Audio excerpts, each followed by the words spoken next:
atong ablihan atong mga Biblia sa Matthew 28.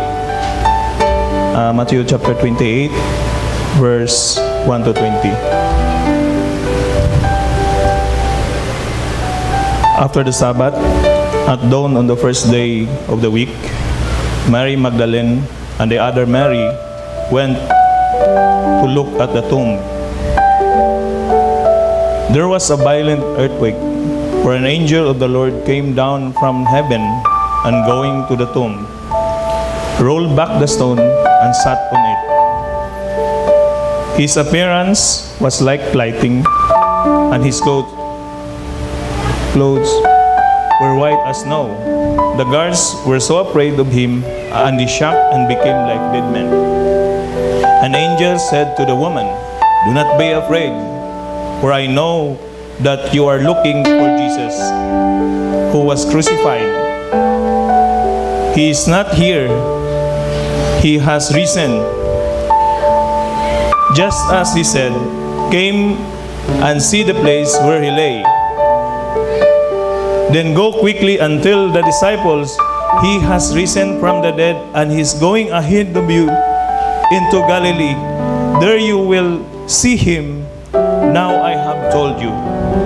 So the woman hurried away from the tomb, afraid, yet filled with joy, and ran to tell his disciples. Suddenly Jesus met them. "Greetings," he said. They came to him, clapped his feet, and worshipped him. Then Jesus said to him, "Do not be afraid. Go and tell my brothers to go to Galilee. There they will see me." While the women were on their way, some of the guards went into the city and reported to the chief priest everything that what happened. When the chief priest and met the elders and devised a plan, they gave the soldiers a large sum of money, telling them, You are to say his disciple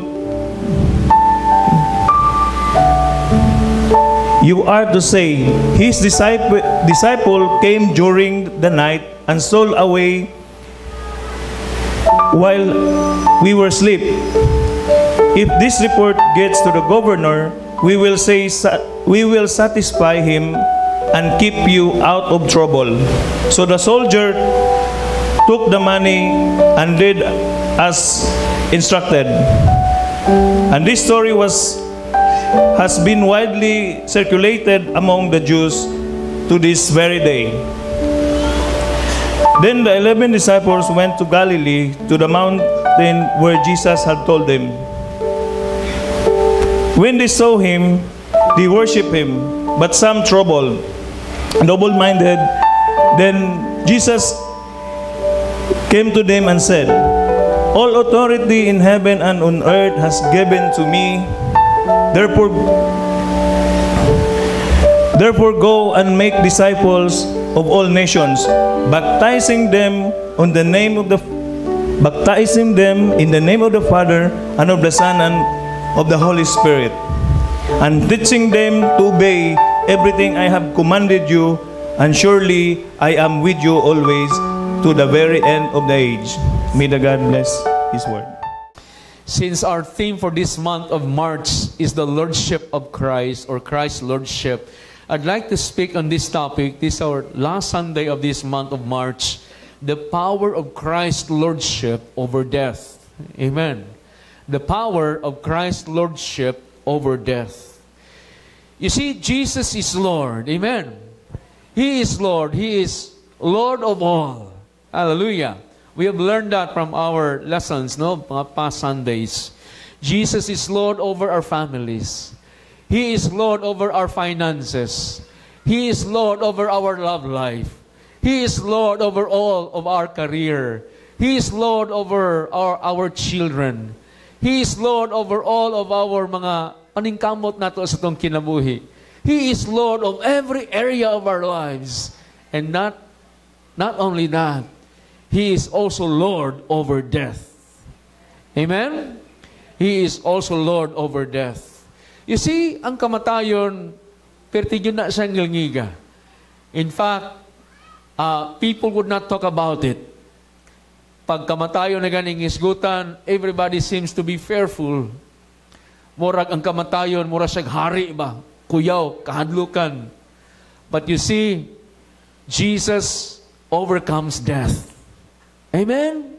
Amen? And the Bible says, death has no power over Him because He conquered death through resurrection. Amen? Hallelujah. The resurrection is the core of our beliefs as Christians. Without it, our faith is meaningless. That's according to Joseph Wirthlin. He's a businessman. Ang pagkabanaw sa atong Ginoo, mo ka nang pinaka-core, mo na ka nang pinaka-sentro yun sa tuang pagtuong iyon nga mga Kristohanon. Kung wala na banhaw ang atong Ginoo, sayang lang atong pag-ani kada Domingo. Sayang lang atong mga pag-ampo. Sayang lang atong mga paghago. Sayang lang ato ang tree planting. Sayang lang ato ang mga pag-ampo o yearly we celebrate Christmas and then pagkahuman we come here every Sunday, no? Para magsimba sa tuang Ginoo. Useless ang tanan. But thanks be to God, our Lord is alive. Itong palakpakan ng Ginoo. Amen? Hallelujah. Let me give you some scriptures to prove that Jesus is Lord over death. Let's look at 2 Timothy chapter 1 verse 10. And it says, "But it has now been revealed through the appearing of our Savior Christ Jesus, who has destroyed death and has brought life and immortality to light through the gospel." Amen. Amen. Amen. Hallelujah.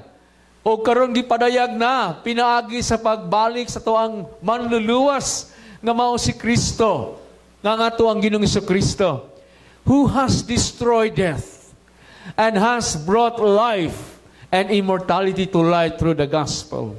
What is the gospel? The gospel is the death and then the burial and then the resurrection. That's the gospel. Amen. Mukha na ang maayong balita. Nga atong Ginoo, siya namatay. Pag human na lubong niya, nabanhaw siya. Amen? Mukha na ang maayong balita. Hallelujah. Busa, gidaog sa Ginoo ang kamatayon. Jesus is Lord over death. Remember the word Lord? In Hebrew, it means Adonai. Amen. And the word Adonai means He has the overall control. Amen. Amen. Siya adunay kanang gahom, no? Nga mo control sa tanang butang. Amen. He is in control of everything. He is master. Hallelujah. Second verse is in the book of Romans chapter 10 verse 9. If you confess with your mouth that Jesus is Lord, He is your master. Amen. He's the one that is in control of your life. And then believe in your heart that God raised Him from the dead, then you will be saved. Amen. Hallelujah. And then Isaiah 25 verse 8, He will swallow up death. This is in reference to the coming of the Messiah, Jesus Christ. He said, He will swallow up death in victory, and the Lord will wipe away tears from off all faces. Amen. Iyahang daugon. Iyahang kaunon, swallow. It means iyahang i-overcome. He is Lord over death. Amen. 1 Corinthians 15:55 to 57. Where, O death, is your victory? Where, O death, is your sting? The sting of death is sin, and the power of sin is the law. But thanks be to God, He gives us victory through our Lord Jesus Christ. Ito palakpakan ng Ginoo. Amen. Kung imo nang binisayon, O kamatayon, asa man ang imong kadaugan? Where is your victory? Where, O death, is your sting? Asa man ang imong kaisog, ang imong kalala, ang imong kabangis, asa man? The sting of death is sin, and the power of sin is the law. But thanks be to God! Exclamatory point. He gives us victory through our Lord Jesus Christ. Through the resurrection of Jesus, we overcome death. Amen? Hallelujah! Muna nga, ang kamatayon gipildi o gidaog sa tuang Ginoo. Romans chapter 6 verse 9, last verse. We know that Christ, being raised from the dead, will never die again. Death no longer has dominion over him. Amen. Wa na'y kagahom ang kamatayon sa iyahang kinabuhi. Kay ang kamatayon gidaog sa Ginoo, nabuhi siya pag-usab. And he said in his words, kadtong mituo kanako ug misalig kanako, bisan siya mamatay, mabanhaw siya kay ako nabanhaw gikan sa kamatayon. Hallelujah, amen. If God will take us through physical death, if He tarry His return, praise the Lord. Amen? Kung ialaw man na sa Ginoo, because even in death, there is hope. Amen? Bisan sa kamatayon, muna, katong mga naadinhi ang inyong mga loved ones, gikuha na sa Ginoo, ayaw kagool. Kaya according to the Bible, ang una nga makakita sa Ginoo, sa pagsugat sa Ginoo, kadtong nga matay na to nga mga loved ones. Unya kita musunod. Amen. Asay atong gusto. Muuna o musunod lang. Nagnindot ng musunod, pastor. Kung pwede pa lang makapili, no? Nindot yung tamin nga, Lord, musunod lang ko, Lord. O di man nato gulit atong kinabuhi ilagi. But even in death, amen. I've heard a lot of testimonies of those Christians nga nangamatay sila diha sa ilahang deathbed na experience. There was no struggle because I believe even in the point of death, the Lord will give us grace. Amen? Give us grace. Hallelujah. I read a lot of mga testimonies sa mga great men sa Bible o great men sa kaning modern times nato nga bisan sa kamatayon naga-worship sila. Muna mga Kristohanon nangamatay, di wa gyud struggle ba? O mo lagi ang Dios lang gyud ang nasayod sa tanan. Amen? Hallelujah. Praise the name of the Lord. Our verse is found in the book of Matthew chapter 28 verse 1 to 20. I'd like to read this once again. Matthew 28 verse 1 to 20. After the Sabbath at dawn on the first day of the week, Mary Magdalene and the other Mary went to look at the tomb. There was a violent earthquake. For an angel of the Lord came down from heaven and going to the tomb, rolled back the stone and sat on it. Maybe I shared that to you before, that the stone, katong lubnganan, ang iyang tabon, it was not just an ordinary na stone. In fact, siguro, bugat gidaw to kayo. Siguro nasa mga 1 ton or siguro nasa 1,000 kilos. Daghang gyud ang nagtabang ato ba? Daghang gyud ang nagtabang atong tulod. Kay gisigurado gyud sa mga pari nga dili gyud mabanhaw, di gyud makasibat ang atong Ginoo kay they have known for the fact, according to the prophecy, that the Messiah will die and then He will resurrect. Di mas namutuo nga si Jesus, Messiah lagi, kailang pagtuo ang Messiah sa mga Judio, dapat kaliwat gyud sa harianon nga kaliwat na tao sa palasyo.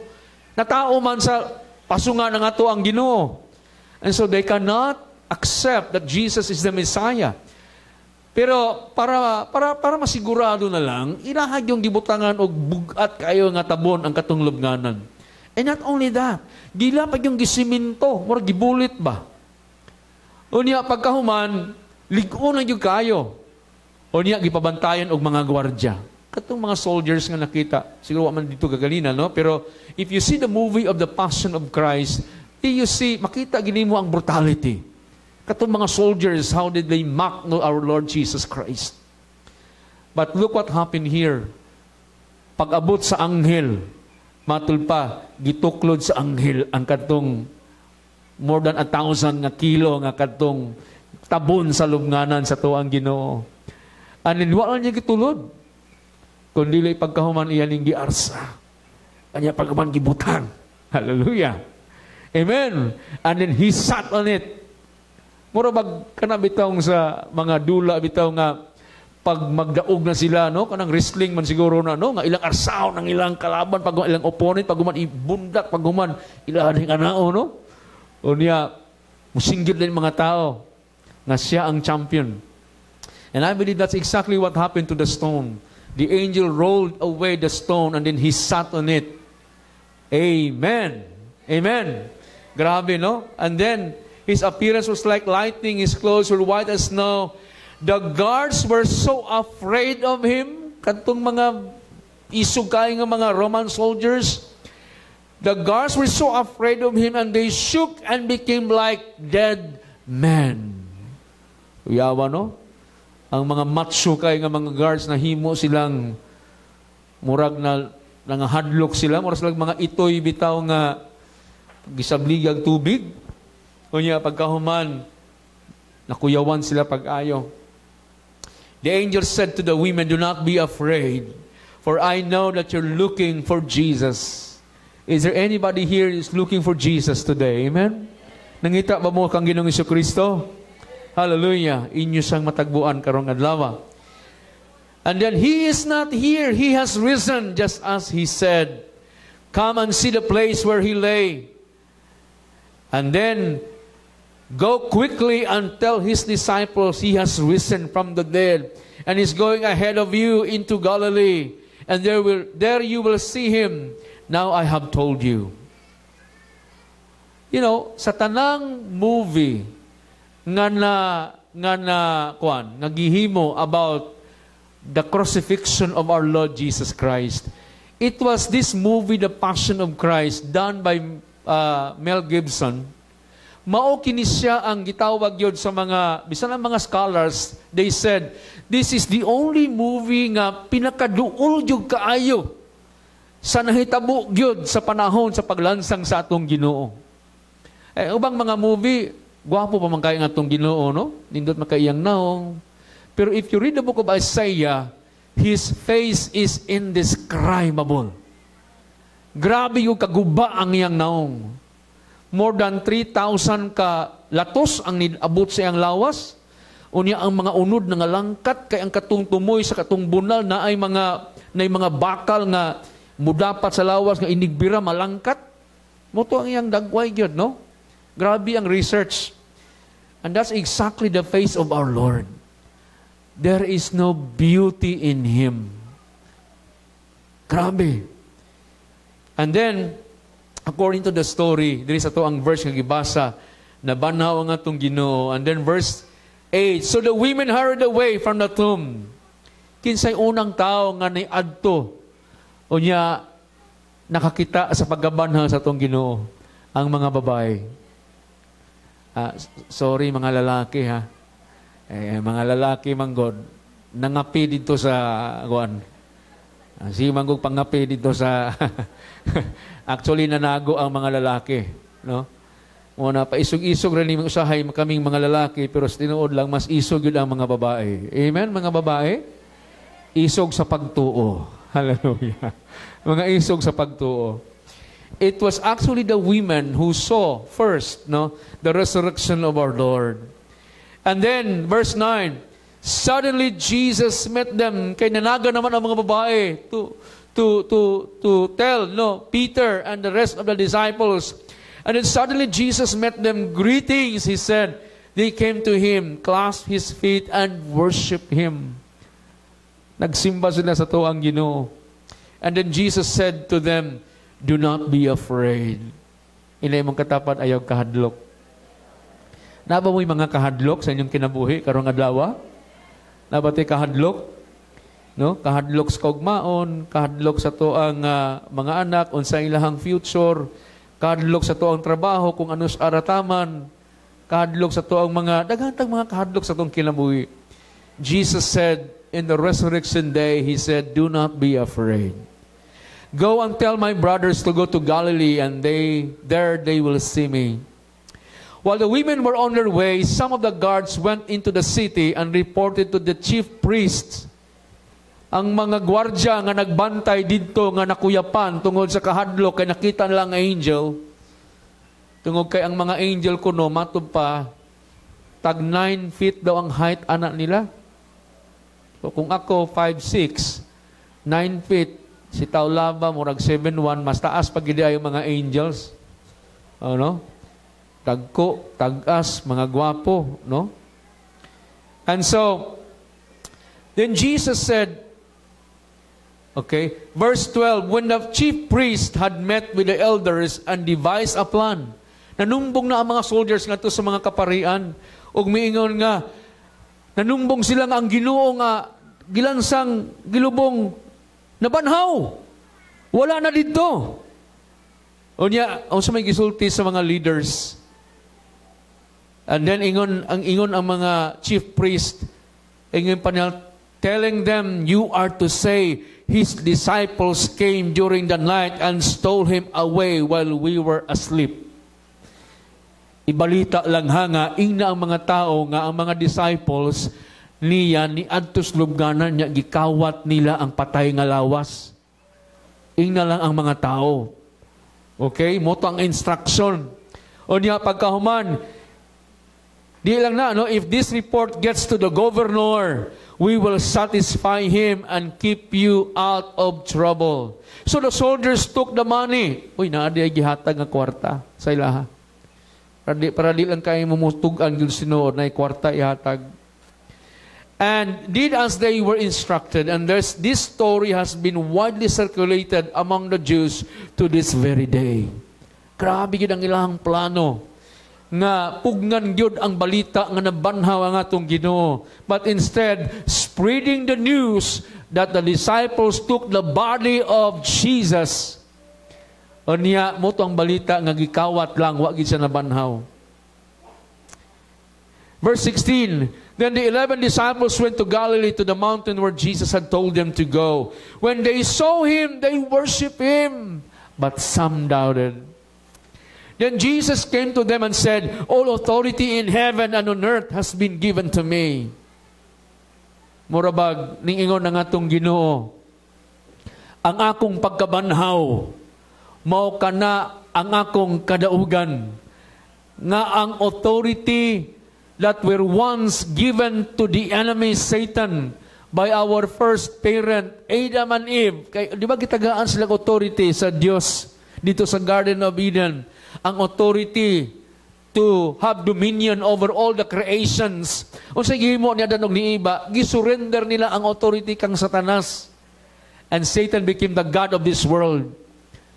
But God is not through yet. Amen? Mianhi siya. Gipadala ang atong Ginoo. Mura bag nagboxing ba nga, nagkickboxing ang atong Ginoo kang Satanas. Pag-abot sa ika-third round, natumba ang atong Ginoo. Unya pagkahuman murag wa nakabangon, gilubong siya sa lubnganan, gilansang sa cross. Pansalamat tungog kay sa dihang nag-ihap na ang referee. Ika-8 na unta to para mo declare lang referee nga mo daog na si Satanas. Nabuhi ang ato ang Ginoo. Nabanhaw ang atong Ginoo. Mitindog siya, murag si Manny Pacquiao. Pagkauman, he gave his straight upper. Grabe. Uppercut. And then he finally got the victory and took that authority back to him. And he said, all authority in heaven and on earth has been given to me. And then he said, therefore, go. Ang authority, ang bakos, gihatag na sa Ginoo og balik sa original gyud nga tag-iya og mao ka na ikaw og ako karon. Amen? Atong palakpakan ng Ginoo. Hallelujah. And so then Jesus came and said, all authority in heaven and on earth has been given to me. And then he said, therefore go and make disciples of all nations, baptizing them in the name of the Father and of the Son and of the Holy Spirit, and teaching them to obey everything I have commanded you. And surely I am with you always to the very end of the age. That's the promise of the Lord. Tinuod yun, wa kita niya gipasagdan. Di gid sa mubiya. Kita lang usahay mubiya sa Ginoo. Jesus is Lord over death. And we see there is a story sa book of Matthew 28 verse 1 to 20. Makita nato dinhi kung unsa ang Ginoo that He is Lord, no? Over the story of the resurrection. First of all, Jesus is Lord over your Sabbath. He is Lord over your past. Amen. Number 2, Jesus is Lord of every beginning because resurrection speaks of a new beginning. Amen. Jesus is Lord over the force of nature. Amen. Grabe, no? Ilang gitabunan, pagkahuman, gibulitan, gipagwardyahan pa yun. But God is Lord. He is Lord over the work of man. He is Lord over the work of nature. Jesus is Lord over your fears. And then Jesus said, do not be afraid. The angel said, do not be afraid. Lord over man's plan. Although there was a kanang a plan, no? Nga dili gyud spread out nga ang Ginoo na banhaw. But di gyud pwede mapugngan. Amen? Amen? Amen?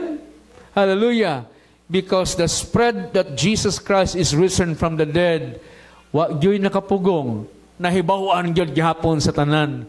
Even up to today. Hallelujah. The good news of the resurrection is still spreading even to the nations nga wala nakaila sa to ang Ginoong Jesucristo.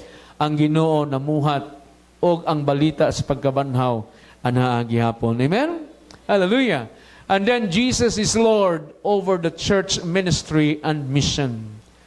He said, go and make disciples of all nations. Hallelujah. Let's go to number 1. Let's see how Jesus is Lord over death, no? Through sa to ang mga nanglabay sa to ang kinabuhi. You look at verse 1 in Matthew chapter 1. It mentioned here, there is a verse 1, yun din after the Sabbath. Amen. Human sa adlaw nga igpapahulay. There's something that I see in this verse, mga kaigsunan, and I believe mao ni ang mensahe sa Ginoo sa iyang pagkabanhaw. Nga ang Sabbath that represents mao kana ang Old Testament. Amen? Sabbath means rest. Sabbath means mao na siya ang adlaw nga igpapahulay. Mao kana ang balaod. The word Sabbath, it represents the law. Amen. Ang Old Testament. But Jesus came. He came. That's in the New Testament. Nabanaw siya. Hallelujah. New means bag-o. Ang nanglabay, mao kadto ang ato ang kinabuhi nga sa dihang wala pa kita diha sa Ginoo. Amen. So Jesus is Lord over your past. Matthew chapter 12 verse 8, ingon dinhi, for the Son of Man is the Lord of the Sabbath. Matthew 11:28, He said, come to me, all of you who are weary and burdened, and I will give you rest. Sabbath represents your past. Amen? Amen? What we have now is the first day of the week. Sabbath is the law. Pagkabanhaw sa tong Ginoo, nabanhaw siya adlaw nga Domingo. Mabitaw na nag-ingon, Pastor, kinsa man ginagsugo niya ng pagsimba sa adlaw nga Domingo? Nga ang pagsimba gisugo sa Ginoo, adlaw man gyud sa igpapahulay. Adlaw man gyud nga Sabado. Pero karon kay ang Ginoo na banhaw man adlaw sa Domingo. And beginning that time, ang mga disciples, every time they have worship, they gathered on the first day of the week, and that's Sunday. In other words, ang nagsugod og una sa pagsimba sa adlaw nga Domingo, ang mga disciples, ang mga followers ato ang Ginoo. Muna kita ni sunod lang punta. Adlaw sa Domingo, mo anhitaron sa pagsimba sa to ang Ginoo. But you see, He is Lord over Sabbath. In fact, ingon pa niya, For the Son of Man is Lord over the Sabbath. He is more powerful than the law. Amen. And then he said, Dumuol kamo, come to me, all of you who are weary and burdened, and I will give you Sabbath. Jesus is the Sabbath. He is the Lord over Sabbath. Hallelujah. Salamat sa Ginoo. 2 Corinthians 5:17. Therefore, if anyone is in Christ, he is a new creation. The old has gone. Sabbath is over. Your past is over. What we have now is the new life in Jesus. Amen? Atong palakpakan ng Ginoo. And so the old has gone. The new has come. That's why ang second point diri, Jesus is Lord over every beginning. Amen. He is Lord sa tanan natong mga pagsugod sa tuang kinabuhi. In fact, there is a verse 1b again. At dawn on the first day of the week, kana bitong dawn, kana bitong dawn watch, kana bitong ngit-ngit pa, alas 4, ngit-ngit pa man na siya. And then pagkahuman, mutungan na ang adlaw, gitawag na sa in English nga sunrise. Sa Cebuano pa, bidlisiw. Kailan mo bidlisiw? Kanta naman na siya, Pastor, bidlisiw. Kana bitong mutungan na bitaw ang kana bitong adlaw. Hallelujah. Unya manginita nga, wow. Simbolo sa bagong adlaw o pagsugod. Amen? Amen? Hindi ba ginawa po na, musiga naman na siya, and then pagkahuman, sunset na po. Ano, mungit-ngit na po. O niya, pagkahuman, taon-taon na po, muhayag na po. And life is like that. Amen? Amen? Usahay mo experience ng mga sunset. Ngit-ngit na po na itong kinabuhi. Grabing mga problema, struggle sa kinabuhi. And then, God will allow us to see sunrise once again. Amen? Hallelujah. There is always a beginning. Hallelujah. Diha sa tuang Ginoo. And so, Revelations 21:5, He who has seated on the throne, this is Jesus, He said, I am making everything new. Amen? Amen? Akong himuon ang mga bagong butang. Are you listening? Amen? Did you see this gospel o mensahe sa Ginoo sa imong kinabuhi karong adlaw? For the book of Revelations, this is future. But I believe the effect is even up to today. Amen. He said, I am making everything new in your life. At dunay butang bago akong himuon sa imong kinabuhi. Do you believe in this? Amen. Hallelujah. Then he said, write this down, for these words are trustworthy and true. Amen. Hallelujah. Amen. So regardless of how many times we failed, there is always a new beginning in Jesus. Hallelujah. Salamat sa bagong pagsugod. In my personal life, I believe as long as there is the breath of life, there is hope in Jesus. Hallelujah. How many times mapakyas man gid ka? Usahay masupilon tas Ginoo. But as long as there is the breath of life, there is always a chance. God is the God of many chances. He will always give us a new beginning. Kung ang atong gisugdan, pakyas to, sige lang, continue to hang on unto the Lord. God will give you another new beginning again. Hallelujah. And that's the love of God. Amen? Jesus is Lord over every beginning of our lives. Number 3, Jesus is Lord over the force of nature. There was a violent earthquake.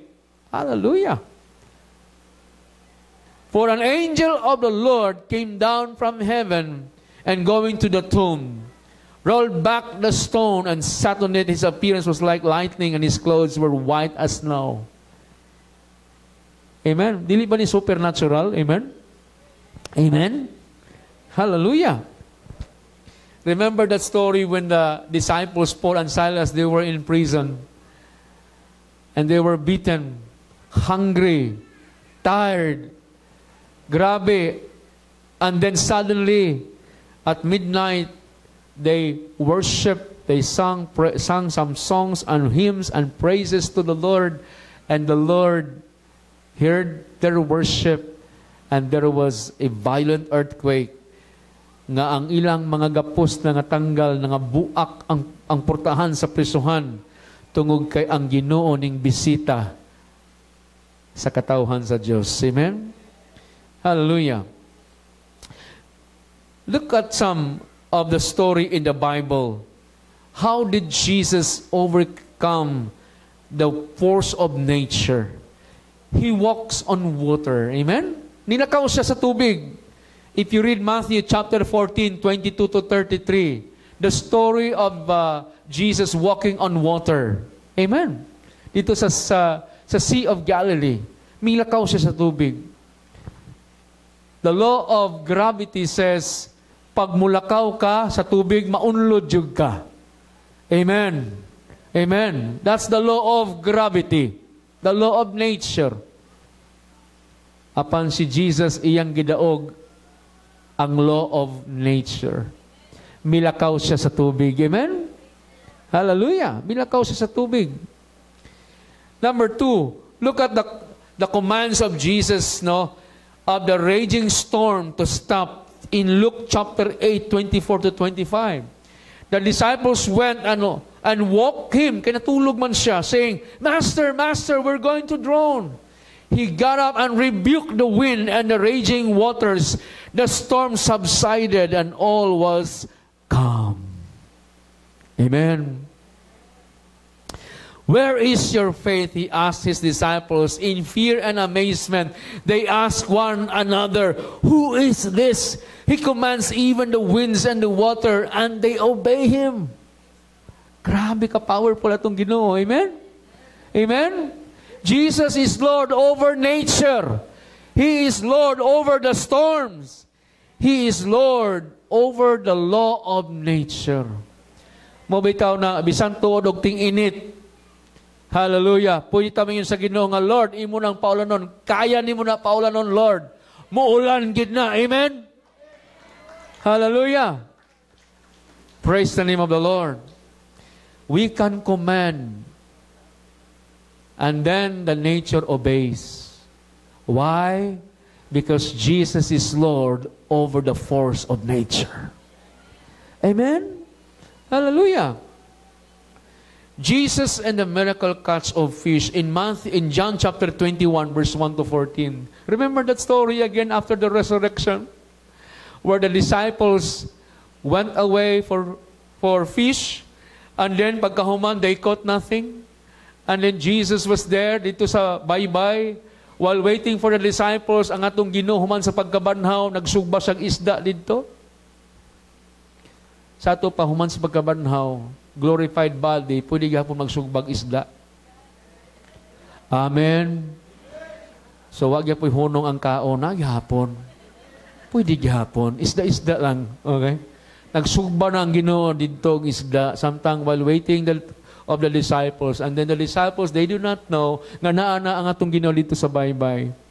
And then while approaching dito sa baybayon, the Lord said to the disciples, nakakuha ba mo og isda? And then ingon ang mga disciples, wala. Tibok gabi iming naningkamot, mga kauban ako, mga banggiitan ni nga mga mangisda, di basta-basta, mga veterano ni. Pero maski gamayng bulinaw, wa gyud. Maski na lang butite, wa ginakuha. Wala gyud, zero. Pag si Jesus wala kauban dito sa ilahang pagpangisda, zero gyud. Masiro gyud ang kinabuhi pag wala ang Ginoo ba? Bisag saan ito pagpangisda. Amen? And so Jesus said, okay, why don't you throw your net at the right side of your boat? Ikuan niya, samtang nagahipo sila, di ba ka ng mga mangisda, typical man na pag humagpangisda nila sa baybayon, manghipos man na sila, ilang man ang itakta, kugasan, ilang piloon. Siguro itong panahon na, wag sila kuha, sugutom makay sila ng hipos nga way tingganay. Kanabitong mapusoy, no, way tingganay. No? Kanabitong mapildis basketball, iniguli, wag tingganay. Parang mudlaog, pertigyong sa baa ba? Grabe yun, yung mga istorya. And that's exactly, I believe, what happened to the disciples. They were so silent, fixing the net. Pagkahuman, they heard a voice saying, why don't you ilabay inyong net dito sa kilid, sa tuo, sa inyong, and then, naas na doon, na dito sa doon, sa baybay. But thanks be to God, I believe, I shared this before, Peter obeyed the voice of the Lord. Amen. Hallelujah. Pwede mo sabihin mo, kay ikaw ba, wa pa may kuha, magsige pa kag binuang sa mua, ay bagyaga-yaga din na, ha? Kulatahon ka na mo. Pero he obeyed the voice of the Lord. Amen. Ilahang tuman ang tingog sa Ginoo, iyang gisugod og kanang tunton ng katong net sa mabaw. And then the fish obeyed the voice of Jesus. Amen. Ingon ang Ginoo, lapu-lapo dool na mo. Danggit sa mga isda. Amen. Amen. Mga kitang. Hallelujah. Ang balyena ayaw lang na kay malisturbo sila. Daplin mo din na. And the blessings came. Amen? Napuno ang ilang net. And then according sa story, di ba? I've shared that to you. Napuno ang net nga. Murag maguba na. And so what they did, they called some of the fishermen. Nawain tayo kuhapon. They shared the blessing. Amen? Hindi mong katapad, share naman imuhang blessing. Amen. Now, tanawa, bugat na kayo imong wallet, no? Bugat na kayo, marag mabuak na. I-share imong panalangin. Amen. Amen. Hallelujah. Praise the Lord. Hallelujah.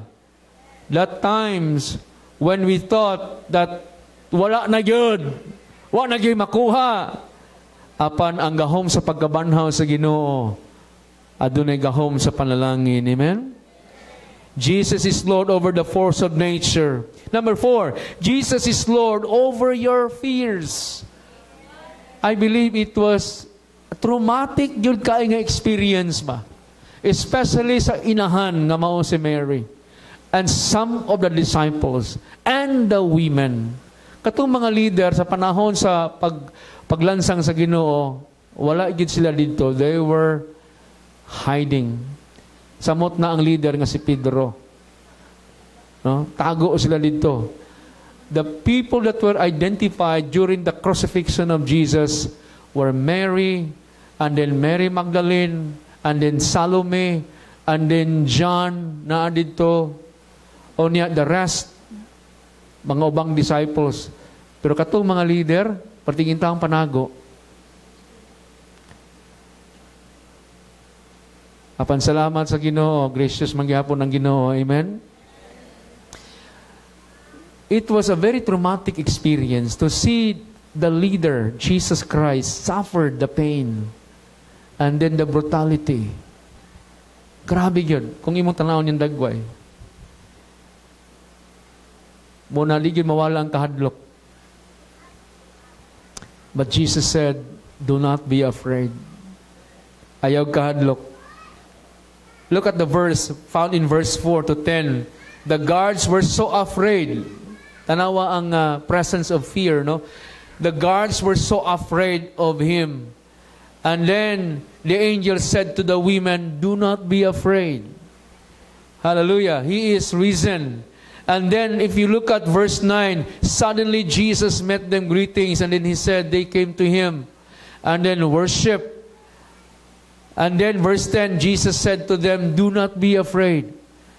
So looking at these mga statements, there we see the presence of fear. Naagyan dito ang kahadlok ba? But He is Lord over our fears. Amen? Jesus said, do not be afraid. And God is telling you today, ayaw kahadlok kung nahadlok manggakaroon.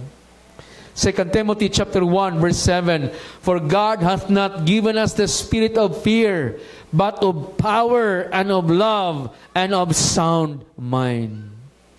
Every time I see this verse, I always reminded of that song.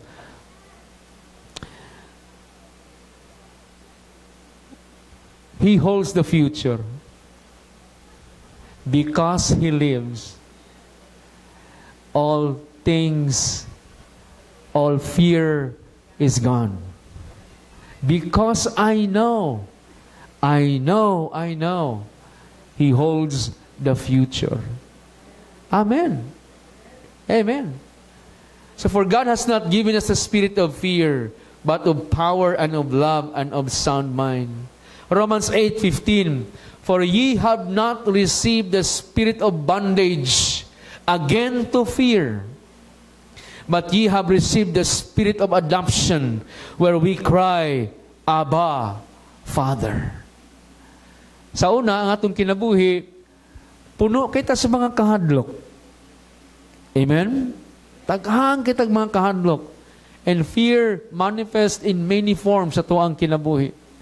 Kahadlok sa tuang panglawas, kahadlok sa tuang mga kaugmaon sa tuang anak, kahadlok sa tuang panarbaho, kahadlok sa atuang negosyo, or sa tuang pag-eskwela kung makatiwas bata. O daghang kitang mga kahadlok. Fear will manifest in many forms sa tuang kinabuhi. But thanks be to God through our Lord Jesus Christ. Amen? Because I know He holds the future. Hallelujah. Because Jesus lives. Amen and amen. Number 5, Jesus is Lord over man's plan. Makita nato diri ang ilang conspiracy. Ang plano sa mga pari nga ilahalan yung ihilom, nga walay malaing makaibalo. Ihatag sila og kwarta ngadto sa mga sundalo. But we see the story, that the resurrection of Jesus Christ spread out. Even ni ana nga threat, ang pagkabanhaw sa tuang Ginoo, wa gyud napugnan. Amen. Although that was the plan, and the religious leaders somewhat successful, but in the end, this does not hinder to spread the good news of Jesus' resurrection. Acts chapter 6 verse 7, so the word of God spread. The number of the disciples in Jerusalem increased rapidly, and large number of priests became obedient to the faith. Amen. Amen. Ang mga harianong pare nagpugong, ayaw ninyo isaba yun nga nabanhaw. Inalang nagikawat sa mga disciples ang lawas. But it did not stop them. Amen? Hallelujah. Wa ginapungan. Wa napungan ang mga disciples. They spread out the good news. And you see, bisan ang mga daghang mga kaparian, ming sunod. Hallelujah. Og mituo, nga nabanhaw gyud ang Ginoo, og pipila kanila, nakadawat kang Ginoong Jesucristo ingon nga manluluwas. Amen. Di gyud mapugnan ang mensahe sa pagkabanhaw sa atong Ginoo. Amen. Hallelujah. So we will continue this spreading out, hallelujah, to the hinterlands and even to the rest of the nations. Spreading out that Jesus is Lord. Amen. Jesus is Lord. Number 6, muna diri sa number 6, Jesus is Lord over church ministry and mission. Tungod kay ang kamatayon sa Ginoo, it did not ended or stopped when He was resurrected. Ang Ginoo na ay pagsugo kanato. According to Billy Graham, he said, the entire plan for the future has its key in the resurrection. Agree ba taniya na? Nga kinatibukan nga plano sa Dios nga Amahan, nagsugod lang gyud dinha sa paggabanhaw sa atong Ginoo. Because in the resurrection of Jesus, God iyahang gi-lay down, iyahang gipakita kung unsa ang plano gid niya, His master plan for man's salvation. Amen. Gipakita sa Ginoo ang iyahang plano, ang iyahang punsay ang gustong himuon sa tibuok kalibutan. And then God's plan for the mankind is found in chapter 16 to 20.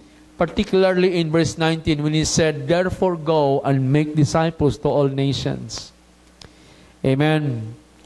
So busa ang simbahan gisugo sa Ginoo. We are commanded, kaning gitawag lang the Great Commandment, the Great Commission. Hallelujah. The great commands of the Lord. Gisugo kita niya. Ang matun pa, the Great Commission and the Great Commandment is not complete without verse 18. When He said, all authority in heaven and on earth has been given to me. There's got to be the authority, the power of the Holy Spirit before we can do missions, before we can do, hallelujah, the ministry that God wants us to do. Amen. This means that our motivation, ang atoang motivation sa mission, ang atoang mensahe sa mission, o ang mandate sa Ginoo, dapat ibase nato dito sa pagkabanhaw sa atoang Ginoong Jesucristo. Amen? It should be anchored to the resurrection of our Lord Jesus Christ. Hallelujah. And then He said, teaching them to obey everything I have commanded you, and surely I am with you always. Hallelujah. Amen. Amen. Ang atong mga missionaries, mularga na karong Mayo, madto dito sa laing nasod, ang Ginoo mag-uban kanila. Amen? Saad man na sa Ginoo. O bisan kita nga di ta moadto dito sa mission sa pagkakaron. Kay basig sa sunod tuig, suguon na mo sa Ginoo nga mukuyog mo. Amen. O di pagyod sugod sunod tuig, na pagyod sa sunod na pod nga tuig. Amen. We will go to these nations telling them that Jesus Christ is Lord. He is Lord. He died, He was buried, and He is risen from the dead. Hallelujah. Karong buntag, samtang kita mamalandong niini, I am praying to the Lord with all my heart that God will give something new sa inyong kinabuhi. Nga dunay banhawon ang Ginoo sa inyong mga kasing-kasing. Una, ang atong pagtuo, banhawon sa Ginoo. Siguro nangaluya na atong mga pagtuo din ha. Banhawon sa Ginoo, pinagi sa gahom sa pagkabanhaw. Amen? It could be nga nawad ang tagpaglaom siguro sa itong panginabuhi o sa itong pamilya, sa itong mga palingkamot. And I pray to the Lord that the power of His resurrection will come into your life, and that power of resurrection will give you hope. I declare that the Lord will give you new beginning this morning. I declare that the Lord will give you the power of the resurrection to overcome whatever challenges you may in sa inyong kinabuhi. Siguro mayon ka nga, mo ni ang akong sitwasyon karon. But I tell you, in the name of Jesus, you will experience that resurrection power of the Lord, and God will give you a new and a fresh start, a new beginning sa inyong kinabuhi. Shall we all stand?